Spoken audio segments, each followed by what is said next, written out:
ಸಾಗಲೇಬೇಕೆಂದು. ನಿನ್ನೆ ಈಗಿಲ್ಲ, ನಾಳೆಯೂ ತಿಳಿದಿಲ್ಲ, ನೀನು ನೀನಾಗಿ ಬಾಳಲೇಬೇಕೆಂದು.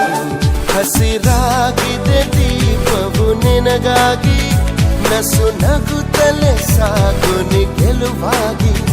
ಹೊಸ ತಂಗಾಳಿ ಹೇಳಿದೆ ಮೆಲುವಾಗಿ, ಈ ಬಾಳುಂಟು ಬಾಳುವ ಸಲುವಾಗಿ.